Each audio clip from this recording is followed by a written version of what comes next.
Hey everybody, welcome to Matt's Metal Show.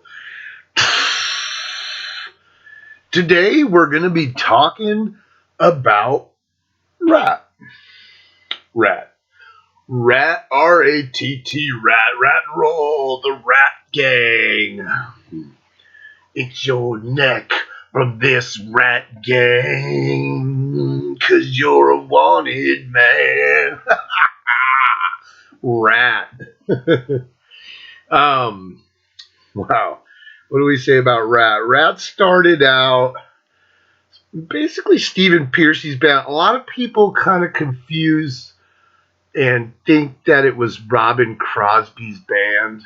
But Robin Crosby was in other bands up until 81.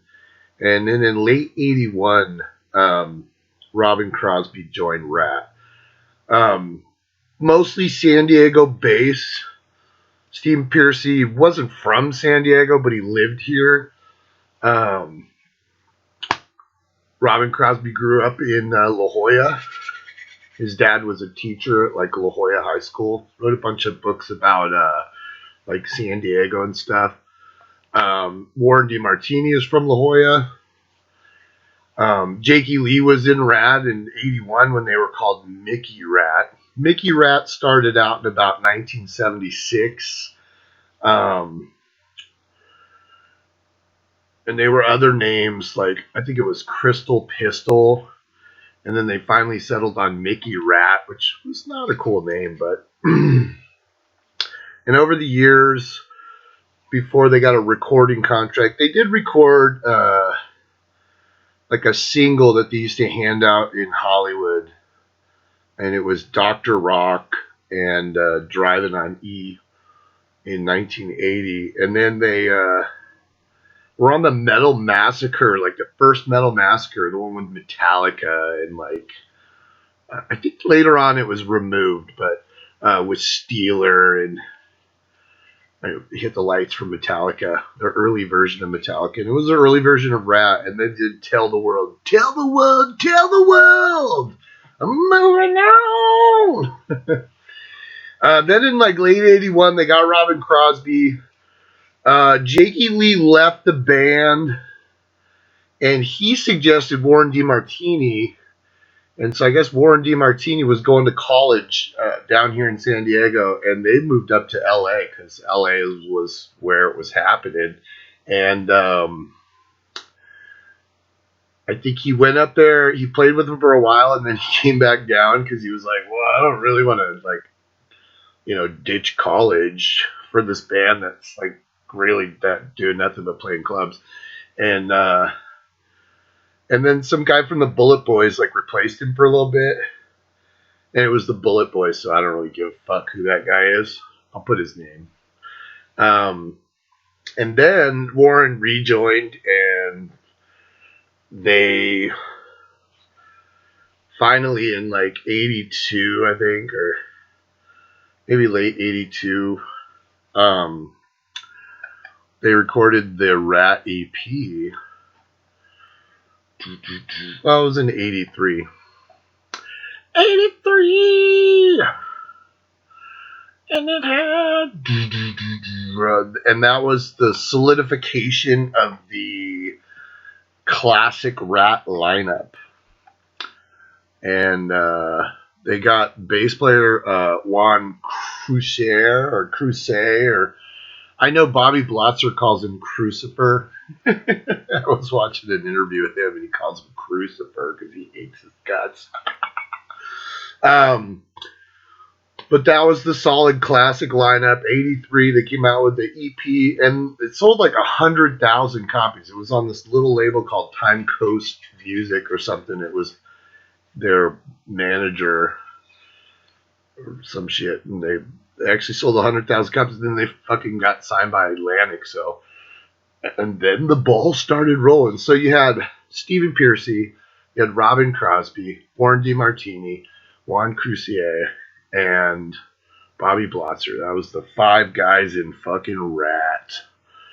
And Ratt's a trippy band because I remember I fucking loved Ratt. Especially fucking Out of the Cellar. Out of the Cellar is one of my all-time fucking favorite albums. I could fucking listen to that still. I remember when I was a kid in '84, we went on a trip to New York. I've told the story before, and I had 3 tapes, and it was Out of the Cellar, Bark at the Moon, and Night Ranger's fucking Midnight Madness. Right? I think there was another one, but we drove all the way from San Diego to Buffalo, New York, and then stayed in Buffalo for a week, and then drove all the way back. It was like a 3-week trip, family vacation kind of reunion in Buffalo. Shout out to Buffalo. And I remember fucking listening to Out of the Cellar about 200 million times. And then after that, like, they came out with Invasion, and they were awesome. And I think I saw them open for Ozzy on the Bark at the Moon tour. And I remember that was like a big deal for us because we were like, dude, Ratt's coming back to San Diego, man. They're, the hometown boys are returning. And I remember, like, it was a cool show, but I remember, like, through the whole show, like, Robin Crosby had this big, giant, pink fucking flying V Jackson, and the whole time he was like turned around and he kept like fucking with his amps, which I thought was weird because it was like pretty sure members of his family were in the audience, and it was like, okay, dude, you sound fine. Now get the fuck up front and play the show. But I remember that like through the whole show, man, he just kept going over and he had his back turned to us and he kept like fucking with his amps and shit. And he was like, wow, it was weird. But they put on a killer show. I loved them. And then I saw him again. God, what was it, 86 maybe?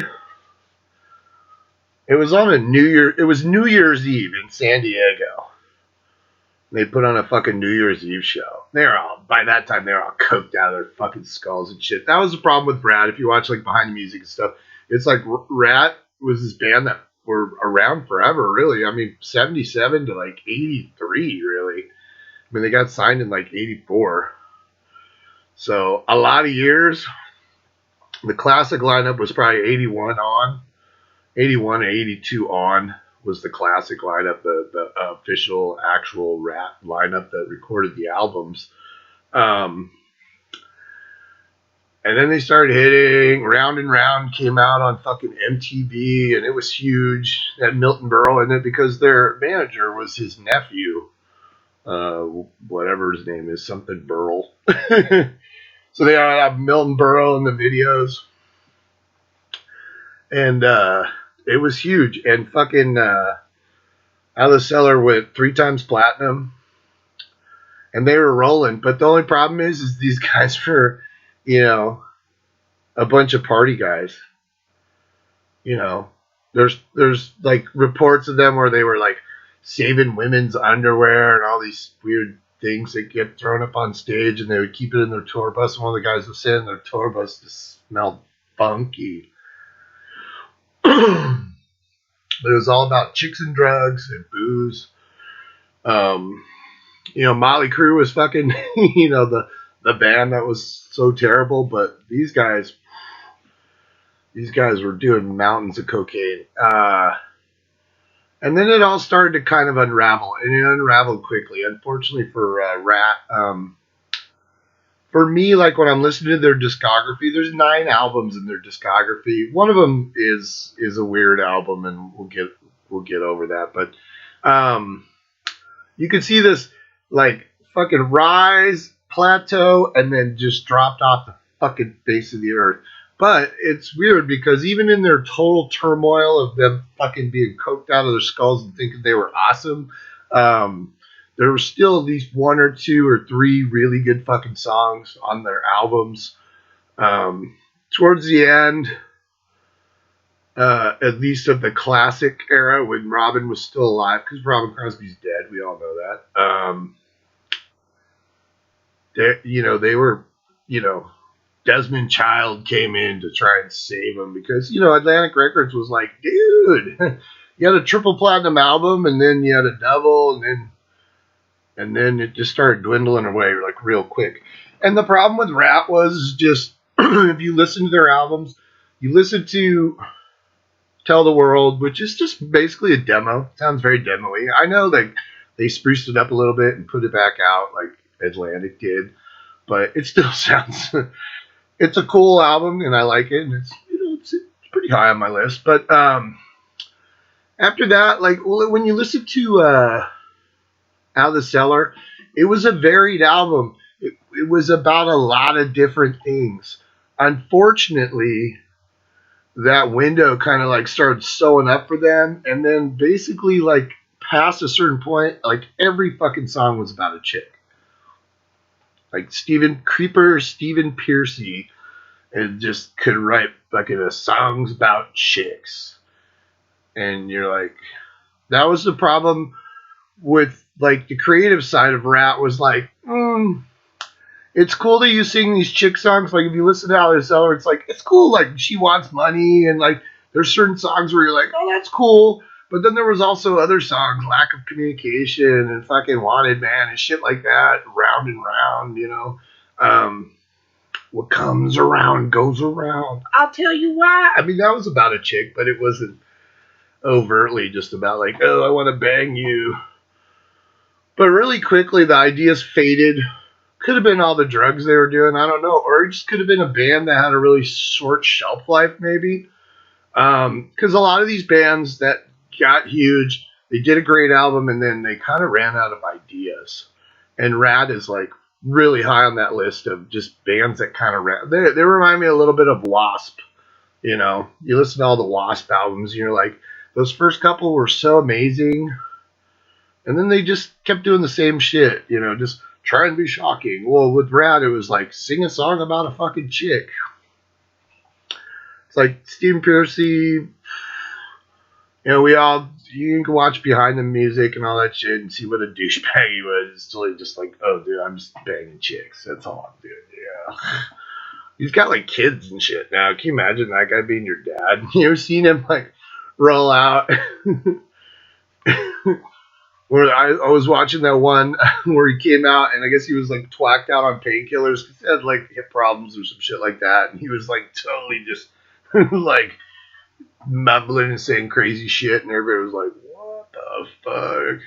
It's like Vince Neil, you know.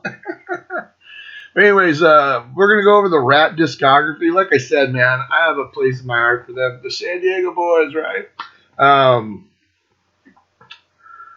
Let's fucking talk about Ratt. There's 9 studio albums. We're going to start off with number 9. Number 9 is 1997's Collage. What can you say about Collage? Collage was an album that was a bunch of old songs, kind of smeared over the years. The album is kind of murky because you don't really know when. It says it was recorded between 82 and 97, but then there's reports where it was like, well, most of it was recorded in 97. You know, and you're just like, ugh. So it's hard to tell. A lot of the songs are just old songs. Like they do Dr. Rock on here. They don't do Driving on E, though, which is strange. And they don't do Tell the World, so it's not a full-on fucking Mickey Ratt fucking retrospective, but there's a lot of songs. I think there's one of the songs where they do like one of the arcade songs. You know, Steve Piercy had a band called Arcade, and they do a song called Mother Blues, which is funny because if you listen to Mother Blues, at 55 seconds in, it's like an acoustic song, but at 55 seconds in, I don't know what hits his guitar. It's either a chord or the fucking mic stand or whatever. But like right at 55 seconds, you hear this poink. It's like, I'll keep that. It's fucking perfect. By that point, they probably weren't paying a bunch of money to like get their albums produced and stuff. So who knows? Collage was kind of put together because they did a reunion tour and they needed something to tour on. So they went, and Warren DeMartini and Steve Piercy went in, and they threw a bunch of old songs together, and it's not awesome. Because I was talking to my buddy Matt, the metal god, the other day, and we were talking about Ratt, and we were saying how, like, I'm going to move this over a little bit. Get that doorway. Maybe you'll see. Trying to get some light in here. It's fucking right. Oh, a little better. We were saying how, like, I was saying, because there's certain bands that I listen to, when you listen to their later works, they sound like a fucking bar band, and that's kind of what Ratt, they had those big productions, and they had those, like, twin guitars and all that stuff, but, like, when you stripped it away, it was like, these guys sound like a fucking bar band singing bar band songs. Like, when we were kids, or younger, we'd go up to Hollywood. Matt lived in Hollywood. We'd go up into Troubadour and see these shitty fucking bands that never did anything. London and shit like that. And a lot of those bands, dude, they just have, like, bar band, unmemorable, fucking cheesy songs. And that's kind of what later Ratt sounds like. It's like, there's no meat to it. It's like, yeah, the guitar's king, but it's like, the lyrics are dumb. And it just, if you ever went and saw a bunch of bar bands play, especially in the 80s, it's kind of what Ratt fell into. It's like Masterpiece, and then later on, bar band, singing bar band songs about chicks. So, Collage is kind of that culmination of bar band songs. And there's nothing on here that's going to blow your fucking mind. There's a weird, like, remix of Lovin' You's a Dirty Job, and it just has these weird little phonic, weird things in it. It's fucking dumb. Steel River, it's alright. The production's really dry, so it's like acoustic guitar, and then Piercy's vocals definitely always fucking needed help. When you just have Piercy just straightforward singing, his voice is not awesome. He has that unique, weird voice. That was the cool thing, too, about Ratt, is, like, Stephen Piercy had this fucking unique voice. He's like, But when you kind of strip away all the production and you just get straight Piercy vocals, I mean, they did that on the 99 album Ratt. It's really stripped down Piercy vocals, and you can hear how all the flaws, So that's kind of what this album sounds like. It just sounds like, well, it was just thrown together. That's why it's called Collage. So it was an apt title. Diamond Time Again. There's a song called Rap Madness on here, and it makes no fucking sense. It's just like singing about something, and all of a sudden he's just like, Rap Madness, and you're just like, what the fuck does that have to do with the fucking song? Like, it didn't make sense. Hold Tight is pretty cool. I Want It All. I like Mother Blues, even with the big poink at 55 seconds in. It has the original version of Top Secret, and we know Top Secret was on, Detonator, I want to say? But this song was written a while ago. It was written in, like, 77. A lot of these songs were written by Piercy, like, in, like, olden times. Dr. Rock was written in 78. Rap Madness was written in 77. Top Secret was written in 77, and so was Take It Anyway. The Japanese bonus track was She's Got Everything, and it wasn't awesome. So mostly Piercy and DeMartini and them trying to put together an album that they could tour on in 97, so that's what it was, and it wasn't good. So my least favorite fucking Ratt outing, Collage from 1997. Number 9. Number 8, we're going to go Detonator. Detonator from 1990.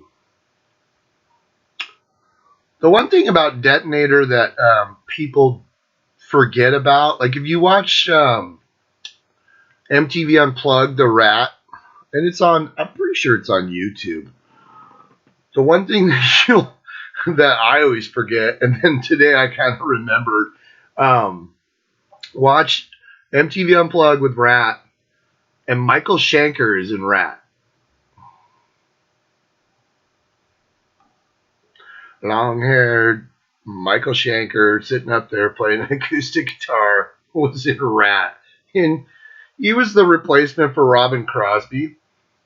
That's a pretty good replacement. Robin Crosby, Michael Schenker. A lot of people forget. I always forget. Michael Schenker from '91 to '92. Michael Schenker was a member of fucking Ratt. We called him a substitute. He did the tour apparently. But yeah, watch that fucking MTV Unplugged, and you're like, dude, is that Michael Schenker? So you're like, yeah, Michael Schenker. I loved him in Ratt, dude. Detonator. Detonator is a fucking train wreck. It's got Shame, Shame, Shame, and it's got Loving You is a Dirty Job. Those are the two singles, and those were probably the two fucking best songs. That's why they were the first two songs on the fucking album. I think this album went gold, I want to say. Yeah, pretty sure it did. This album was produced by Desmond Child and his personal producer, music, sound engineer, whatever the fuck you want to call this guy. His personal sound engineer, yeah. Arthur Payson. So this was Atlantic saying, well, Reach the Sky didn't do fucking diddly shit. It went platinum, but it was kind of a letdown, or viewed as a letdown. And so they fucking sent in Desmond Child to fucking save the universe. And this album feels like that. It feels like a fucking, oh, dude, this is what you should be playing. I don't give this album much listen because I listened to it yesterday, and aside from Shame, Shame, Shame and Loving You is a Dirty Job, all the other songs, they're fucking bar band fucking lame songs. They're all about fucking chicks. They're all fucking dumb. Giving Yourself Away is like Ratt's only power ballad. Yeah. Sounds just like all the shit that was coming out at the exact same time. And it was written by Diane Warren. We all loved her. She wrote, didn't she write that Aerosmith song fucking from the fucking Armageddon soundtrack? I don't want to miss a thing because I miss you, babe, and I don't want to miss a thing. That's fucking Diane Warren. So she tried to save Ratt's soul by writing their very first power ballad, Giving Yourself Away, and it's fucking boring and stupid and MTV garbage. Even though I don't remember much from MTV. I think the singles had videos. But this is Robin Crosby kind of in a diminished role because he's fucked up. Now, the unfortunate thing about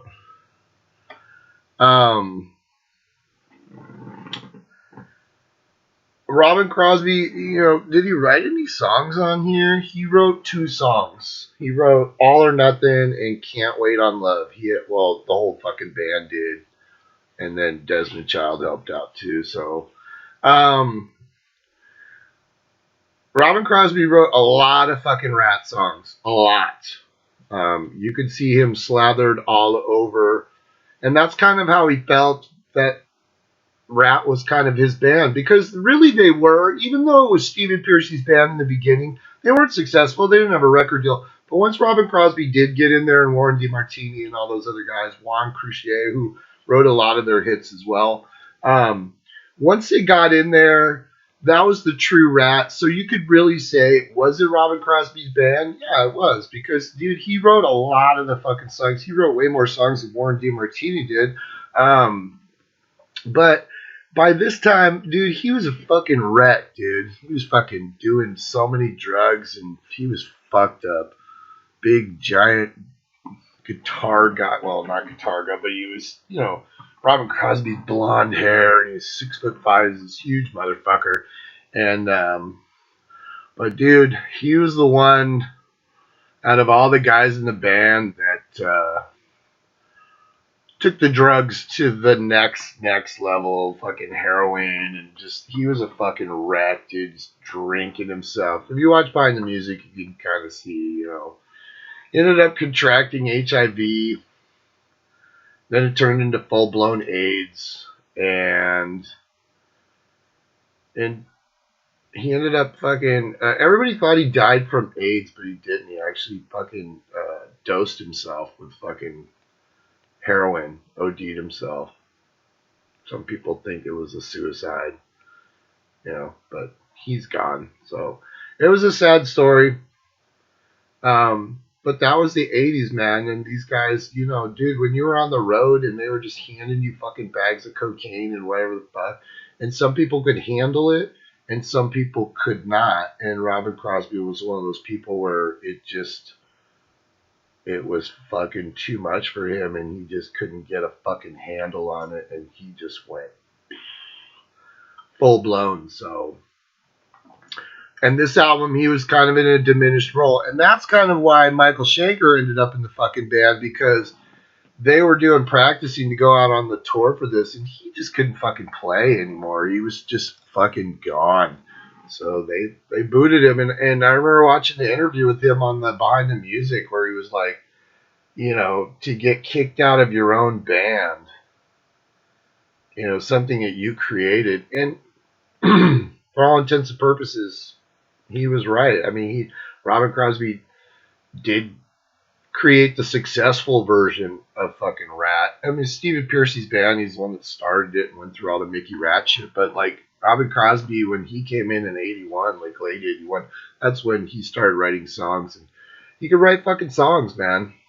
But the excesses of rock and roll just take their toll.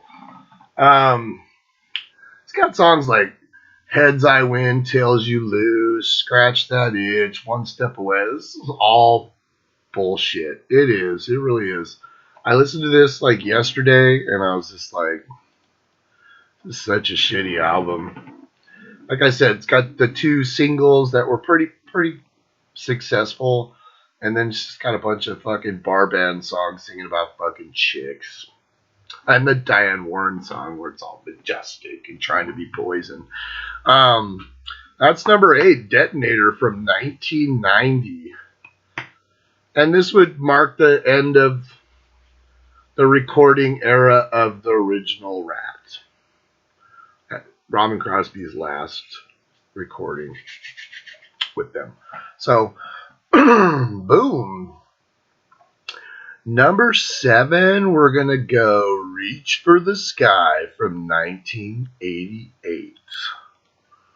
Reach for the Sky. I remember my ex-wife, she loved that fucking song, Way Cool Jr. Way Cool Jr. This album was a little bit more bluesy than Atlantic Records was accustomed to or happy with. But this isn't a bad album. There's some pretty decent songs on here. City to City opens it up, and it's a pretty fucking cool song. I Want a Woman, Way Cool Jr. Way Cool Jr. is a fucking great song.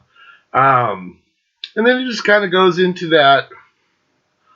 It reminds me a lot of like Invasion of Your Privacy, just where it's kind of loaded with the good stuff on the front of it, and then towards the end, all the songs are just kind of filler and castaway stuff.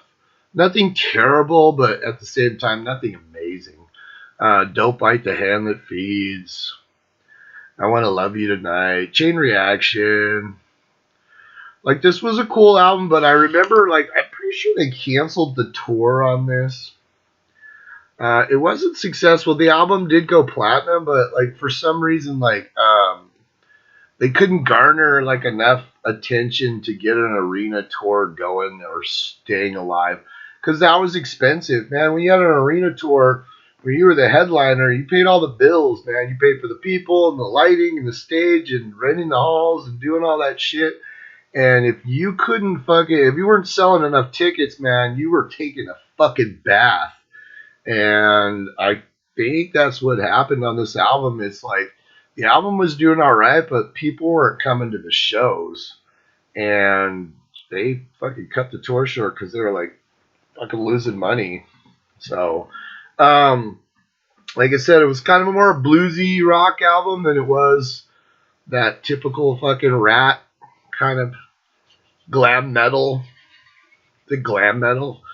I mean, they were definitely pretty, and that was the thing when Ratt. Like I remember, Steve Piercy said they had little cards and it said like Ratt, and then it was like, what was it, like art metal or something like that. It was where they were all wearing costume. They're all, you watch the Round and Round video, and Stephen Piercy used to put those little cuffs on his earlobes. Like he'd pierce his ears, he'd put cuffs on his earlobes, and then with the little dangly things, he had his hair to one side.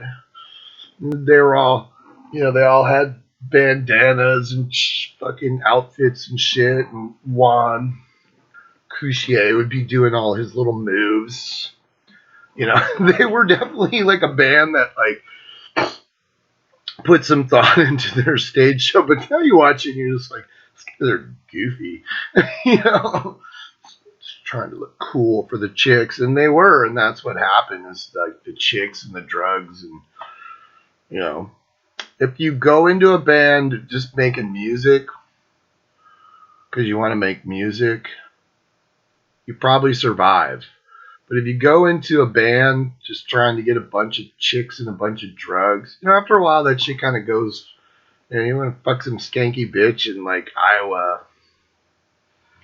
If she fucked you, if she fucked like whoever else, and you end up with fucking HIV.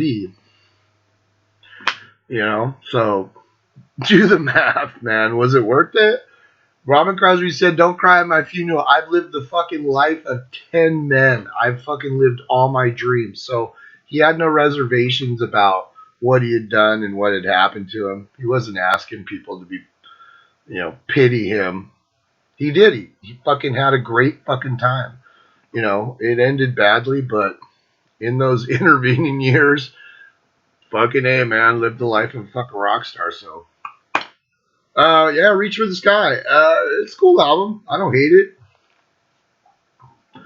There's some great songs on there, and then there's a lot of it's just kind of fluff. And there was a lot of Ratt albums, even some of the albums that are higher up on the list. They have a lot of fucking filler.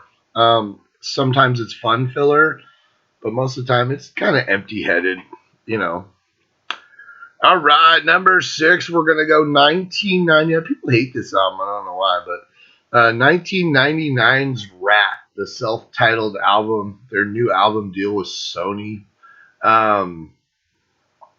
Said most of the original band, they had Robbie Crane now on bass, though. And I think this was when Ratt was a 4-piece, right? Yeah, I want to say.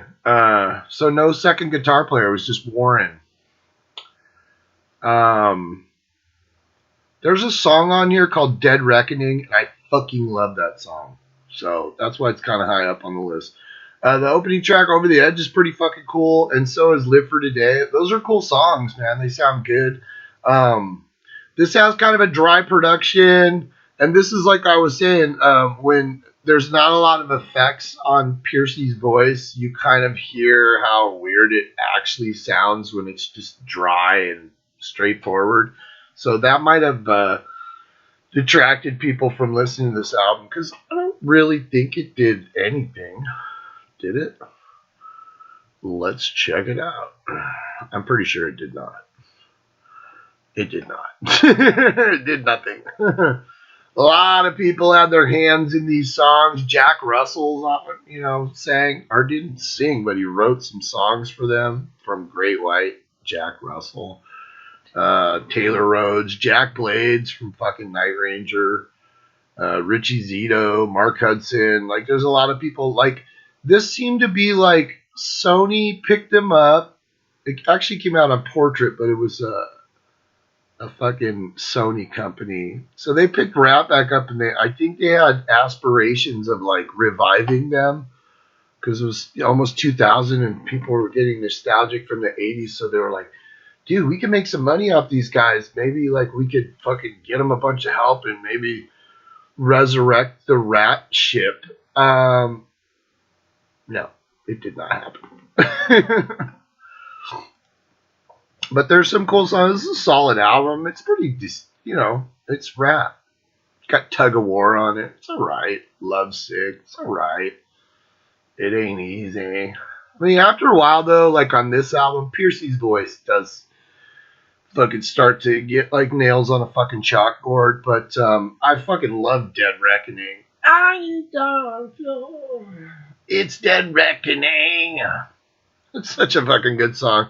Can't remember the fucking lyrics to save my life right now, but it's a solid album. It's gonna be number 6, Ratt from 1999. Number 5, I'm gonna go Dancing Undercover from 1986. I'm pretty sure this was the second tour I saw them on. I want to say, I'm pretty sure. I'll look it up. This was when they played the New Year's Eve show in San Diego at the Sports Arena. And it was just like, the show went on late so they could celebrate past midnight. And there was a bunch of cocaine. Dancing Undercover. It's got that black and white noir album look where all the guys are pretty. Stephen Piercy smoking a cigarette. Which should have been a red flag, dude. If your fucking lead singer in your band smokes cigarettes, I'm just saying. How many fucking truly great fucking singers were sitting there chain smoking fucking Marlboros? See Rob Halford fucking, yeah, you got another thing coming. I'm not being a hypocrite. I smoke, but I'm not a fucking lead singer from a fucking band. So, but look cool, all black and white. This had wasn't this? This was the one where, like, if you watch The Golden Child with Eddie Murphy, they're showing the Ratt video on the TV, and I think it was for Body Talk. Yeah, it was. This album was kind of just driven off of like 3 fucking singles because the rest of it is not awesome. It's got Dance, Dance, Dance, Dance. Feel the heat of the moment, feel the heat of romance. It's got Slip, Slip, Slip of the Lip. I like the way you move your hips. Loose Lips, Sink Ships. Yep, it's got Body Talk. You got Body Talk. Those are like the 3 strongest songs on this fucking album, and that's why they were the fucking singles. One Good Lover's alright. Drive Me Crazy, not awesome. Looking for Love, not awesome. 7th Avenue. Piercy was not a great fucking lyricist. He really wasn't. When you listen to his lyrics, you're just like, some of them just don't even make fucking sense. But Ratt was still popular then. Dancing Undercover. I mean, nothing was as successful as their fucking debut. And that was the other thing that was bad was when your debut album like rolls out of the gate and it hits 3 million fucking copies. Everything after that, like this album went platinum in 87, so it was a success, but at the same time, it wasn't. Because their fucking debut sold 3 million copies, and this album sold 1. So already, the greedy record company was probably like, what the fuck, dude? You guys need to. It still had Beau Hill, and like on the previous album, like Reach for the Sky, or the one that came after this, they got rid of Beau Hill and they were using another producer, and then Atlantic heard like some of the DAT tapes and they were like, oh, fuck no. And then they sent Beau Hill in to save the fucking day. So good old Beau Hill. But this Beau Hill, he did really good with Ratt. Made him sound better than what they were. I see all these videos and stuff I was watching. There's a Rock Palace video from 83 with Ratt. And I remember seeing that on MTV because it was like Ratt. And then they did Dio, like 3 songs. And that's a great one from 83. And then there was, I want to see, was it Dawkins maybe? But I remember reading in the comments and everybody was like, dude, Warren DeMartini is such an underrated guitar player. No, he's fucking not. Nobody in fucking Ratt is underrated. I'm sorry. Just in my opinion, they're not. Warren DeMartini is a good guitar player, but I've never been like, fuck, Warren DeMartini is so fucking amazing. I mean, dude, you know, he played cool solos, but they were short, dude. You listen to Ratt, and you, like, the guitar solo would be like 2 seconds long. You're like, okay. What the fuck did they see that I didn't see? I fucking followed Ratt since I was a kid, and I was just like, I don't understand why people like feel the need to think like Warren DeMartini is fucking amazing. I mean, they had fucking 9 albums. He had a couple of solo albums that did nothing. No one cares. Robin Crosby, same thing. He's alright. People go, oh, Robin Crosby is so underrated. Well, he was underrated as a songwriter, I would say, if anything, because he did write a lot of their fucking songs, you know. But at the same time, he wasn't a fucking amazing guitar player. Juan Croucier, not an amazing bass player. I mean, he's more worried about his stage moves than he is about what the fuck he's playing on bass. He was more worried. And they all were. They were kind of all more worried about how they looked than what they were playing. So I don't think anybody in Ratt was underrated. I think they're rated right where they were supposed to be because, you know, Bobby Blotzer is an alright drummer. He's not like, definitely not. And none of these guys are going to be on your list. If somebody said, greatest guitar player of all time, who the fuck is saying Warren DeMartini? Yuli, maybe. Warren DeMartini? Not on the list. Not, maybe way, I wouldn't put him on the list. And I love early Ratt. I just wouldn't put him on the list. So, yeah, let's move on. So, Dancing Undercover. It was cool. It was almost exactly like fucking Invasion of Your Privacy. It was almost exactly, you know. That's the thing. All these Ratt albums is like they were based on singles. Their singles were the best songs on the fucking album, and then everything else was just all right. Wasn't anything to write home about. It wasn't like, oh my god, I love 7th Avenue. It's such a fucking great song. It's like, it just sounds like every other fucking Ratt song out there. So, Dancing Undercover, 1986. Number 4, I don't know if this is shocking or not, but I'm going to go with 2010's Infestation. I remember when this album came out, and I saw it, and I was like, what is that? Like, is Ratt back together? Well, kind of.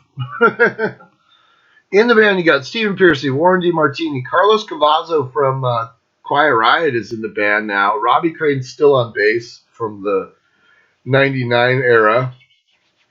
And Bobby Blotzer's playing drums. He would be replaced like almost immediately. Or no, like in a couple of years. They started getting into fights and shit. When they came out with this album, I saw interviews where they said this would have been, or this album was construed as like, what would have been the real next album after Out of the Cellar? And that's kind of how they approached this album. A bunch of different people wrote songs and shit, but I don't see a lot of song doctors on here. I mean, Michael Elvis Basket, isn't he the one that produced the Wolfgang Van Halen album, I think, I want to say? Yeah, Tremonti and all that shit. And Slash and Alter Bridge. He wrote a lot of songs with them. Your producer writes some songs. Or he gets, you know, I'm sure you're all sitting in the studio trying to figure out what the fuck you're going to put on your album. So, like, you know, he gets songwriting credits as well. This album, I fucking went out and bought it because I was curious. Because I kind of heard about it and I was like, oh, what's going on with Ratt? Let's see what's going on with Ratt. And I remember I went out and bought it. The opening song, Eat Me Up Alive, is fucking stellar. And I remember listening to that and I was like, fuck. Like, throw out everything that you've hated about Ratt. And, okay, man. Eat me up alive. Eat me up alive. To your energy to the other side. It sounded great. And I was like, it sounded like old fucking Ratt. And I was like, oh, cool, man. The other, but there's only two songs that I absolutely thought were stellar, and that was "Eat Me Up Alive" and "Garden of Eden." Everything else though is pretty fucking solid. Best of Me, A Little Too Much, Last Call. I mean, they're cool songs, but they're Ratt songs, so a lot of them are about chicks, because that's what Steve Pearcy can fucking write about, even though he's like an old geezer, but he thinks he's still a fucking rock star, so he's all sleazy and gross and cool. Wants to be Steven Tyler, but he's Stephen Pearcy. But okay. This is a pretty fucking solid album for 2010 for coming back from beyond the grave. I mean, really, if you think about it, it's been 11 fucking years since they'd come out with an album. And I mean, it didn't do shit because albums don't do shit anymore. But at the same time, this felt like an old fucking Ratt album, and I don't mind listening to it. It actually, like, they did the right thing and fucking went and fucking recorded an album that sounded like something that came out in the fucking 80s. So it was pretty cool. A lot of bands like decide like, oh, let's go to left field. Well, Ratt was that band that they're comfortable in their little box. Stay in your little fucking box and make cool fucking music that I want to listen to. Don't go left field and start fucking coming out with some artsy fartsy fucking bullshit. No, I'm not gonna listen to it. I'm gonna be like, ugh. But this was Ratt, and it felt like Ratt, so that lineup didn't last long. And then after that, they got into fights, and they started suing each other left and right, and all this fucking bullshit, and whatever. So, number 3. Number 3, we're going to go to 1983, and we're going to go to the Ratt EP. It's got the legs of Tawny Katane on the cover. Most people don't know that because it's just her legs with a bunch of rats. And I remember seeing an interview with her. She just passed away in May. But she was saying how like they were taking pictures and they were basically just throwing fucking rats at her, and she had fishnet stockings on, and whatever stuck they were taking pictures of. This is kind of like their demos, like Time Coast Records. Opens up with Sweet Cheater, which just sounds like a total fucking bar band song. Sweet Cheater. That's a total bar band song from the fucking 80s, dude. And, if you want to listen to that, you're like, oh, yeah, I remember 100 other bands having the same. I think even my friend's band, like Matt the Metal God and my friend Barry, they had Sweet Cheetah, right? That was their song. Sweet Cheater. It wasn't awesome. But then it has You Think You're Tough, Out on Your Own. And the video, I just watched the video like yesterday, and it opens with Ozzy, because they're touring with Ozzy. And the funny thing is like this album, like Out of the Cellar came out, and then they kind of, like I said, Atlantic like re-released this. And so this was kind of like a little after Out of the Cellar. So when you see the videos for like You Think You're Tough, you're just like, oh, okay.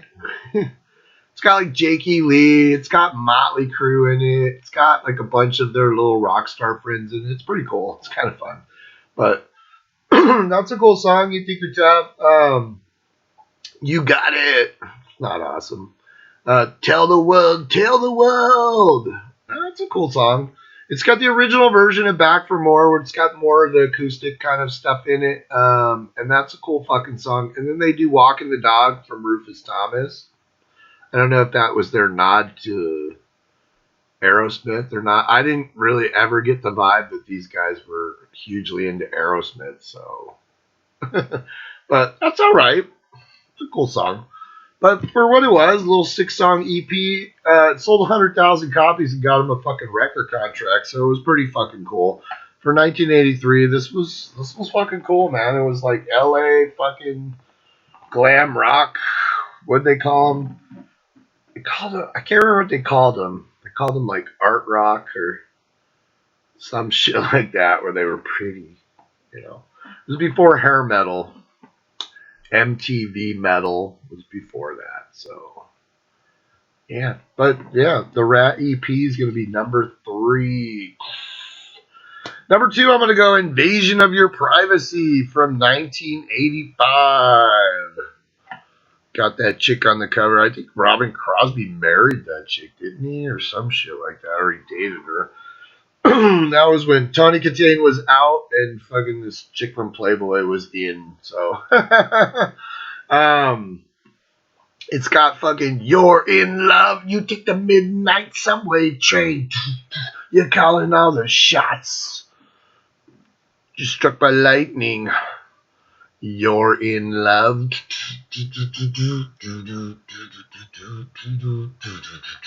That was written by Piercy and Juan Crucier. Juan Crucifer.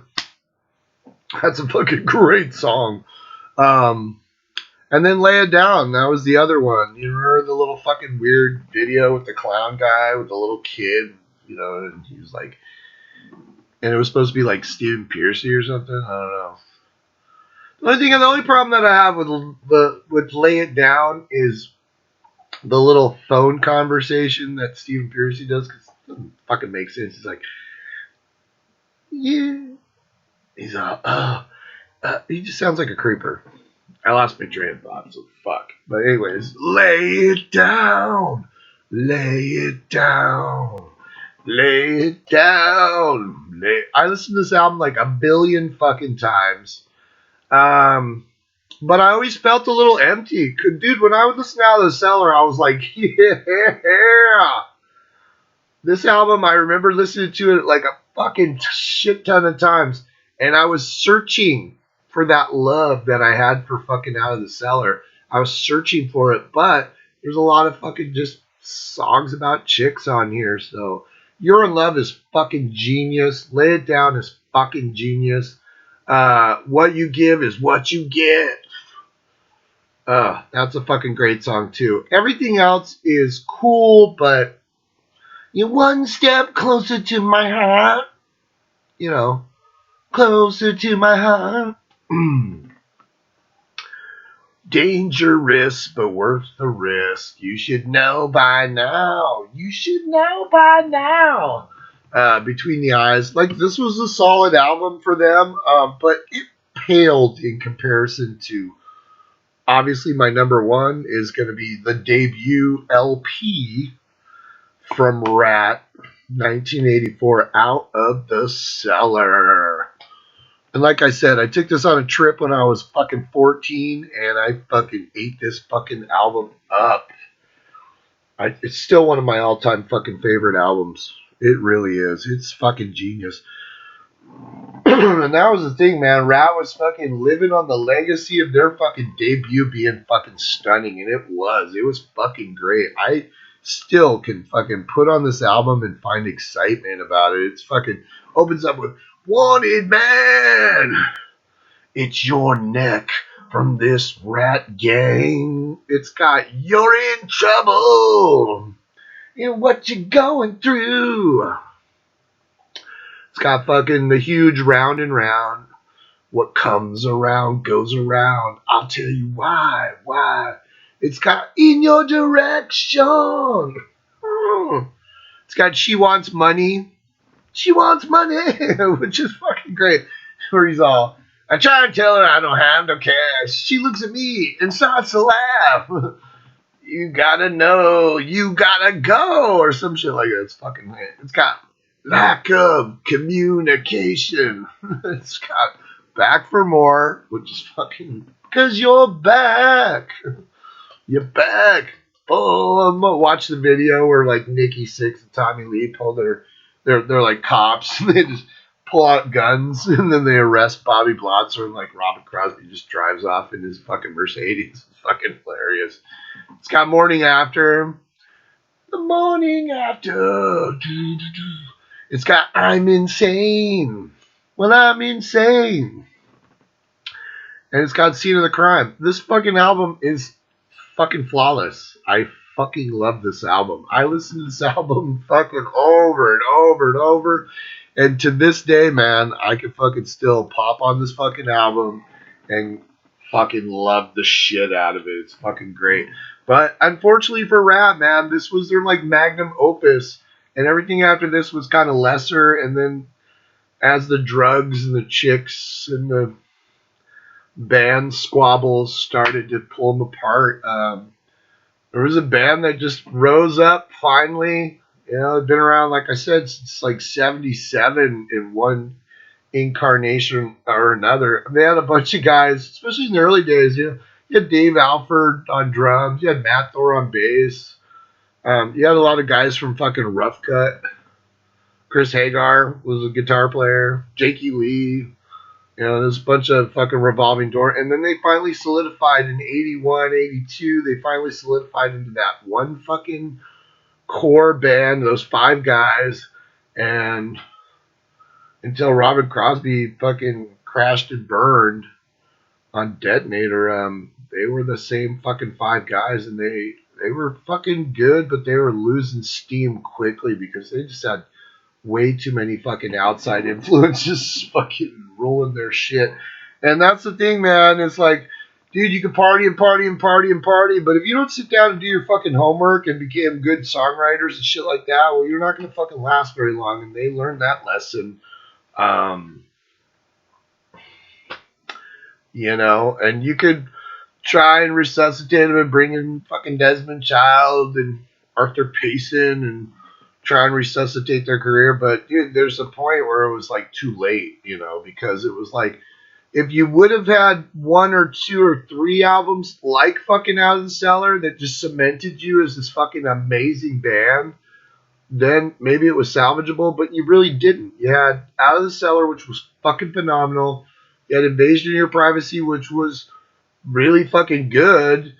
But then everything after that, you know, Dancing Undercover had like 3 really good songs, and then after that, 2 good songs, and then after that, you know, and then nothing. And that's kind of the life of Ratt. And now, I don't know, they're on Geico commercials. It's just like Steve Piercy and Juan Crucier, and it was like, or Crucier, or whatever the fuck his name is. The guy that's fucking doing, you know, fucking... He's so annoying. And I could see, like, when you watch interviews with him, like, I could see how the other guys in the band would want to punch that guy in the face. He's so fucking annoying. I remember he had braces. Remember that? You'd see him in the Ratt videos, and he had fucking braces. You're like, that guy, like, been playing on the scene since like 73, so he's not this little youngster, you know. Yeah, I love people that are like 40 years old that get fucking braces. Boom, boom, boom. How old is that fucker? Let's see. He's 62. Man. Been playing from 1973 to present. He was on the first fucking Dawkins album. Yeah, he was. Breaking the Chains, that was Juan Crucier or whatever. That was him. We used to call him Juan Croucier. We didn't know. Nobody knew how the fuck to pronounce the guy's name. He was from Cuba. Him and Rudy Sarzo, bass players from Cuba. That's interesting. That's my fucking Ratt show, man. Like I said, man, you know, go out and listen to some fucking Ratt today. There's some fucking good stuff. I'd say the first 4 albums on my list are worth it, and then everything after that, you probably just go get the greatest hits. But hey, all right. So number 9 was Collage from 1997. Number 8 was the fucking Detonator album with fucking, you know, where film called The Desmond Child, come save fucking Ratt's soul. Didn't work out. It was gold. It didn't work out. too much, yeah, excesses of the rock and roll lifestyle had reached its peak. Number 7 was Reach for the Sky from 1988 with they call it Way Cool Jr. It's a fucking cool, there's some cool shit on there. Give it a chance. I remember I hated that fucking album forever, and then finally one day I sat down and was like, I think I hated it because my ex-wife, she fucking loved Way Cool Jr. She loved that song. And I remember I went out and bought the fucking CD, and the only thing she wanted to hear on it was Way Cool Jr. So for me, it was like, meh. But then I kind of listened to it, and I was like, oh, they were kind of getting a little more bluesy, a little more, and it was kind of working. But the fans didn't really like it because everybody was, Ratt was like a chick band. Unfortunately, they were a chick band, and chicks' attention spans went on to other cute guy bands quickly, and that was the thing. It's like if your fan base was like chick fan base, I'm not being sexist, I'm just stating a fact here. If your fan base was girls and not guys, because see, us dumb guys, we fucking hook onto a fucking band and we'll fucking follow them into the depths of hell. Chicks, on the other hand, they'll go, you're like flavor of the month. You're like, oh yeah, I love Ratt. Oh, I don't love them anymore. I love fucking Dokken now, or I love fucking Whitesnake, or I love Bullet Boys, or LA Guns, or whatever. You know, I mean, they move with the trends where guys are just like, I've fucking been listening to Ratt since fucking 1983. I'm not fucking changing. You know, some of my favorite bands are bands that I've had as my favorite band since I was fucking 12 years old. So, you know, just fucking simple fucking supply and demand. If there's no demand for it, why are you supplying it, right? Yeah, Reach for the Sky though. It's pretty fucking cool. Number 6, I'm gonna go the Ratt album from 1999, just because it was a little different. It was a little bit more of kind of the same thing as Reach for the Sky, a little bit more acoustic stuff, a little bit more kind of bluesy. But Stephen Pearcy's voice on that album after a minute, because it's not as produced as it used to be back in the day, it's kind of annoying. But Dead Reckoning is fucking awesome. I love that song. So, are you gun shy? It's Dead Reckoning. I can't remember the fucking lyrics right now. I don't know why. Number 5 is Dancing Undercover. It's got those 3 fucking singles: Body Talk, fucking Slip, Slip, Slip the Lip. I like the way you move your hips. And it's got Dance, Dance, Dance. Go watch fucking Golden Child with fucking Eddie Murphy. And you can see the little video of the TV where he's in the beginning where he finds the dead girl. And they're playing Ratt on the fucking TV. Number 4 was Infestation from 2010 with Carlos Cavazo from fucking Quiet Riot in the band. And it felt like a fucking... It didn't feel like the album right after fucking Out of the Cellar, but it was close. I mean, as far as you could get from nostalgia point of view, it was pretty fucking good. But that opening fucking track just like laid the groundwork. Fucking Eat Me Up Alive. Woo!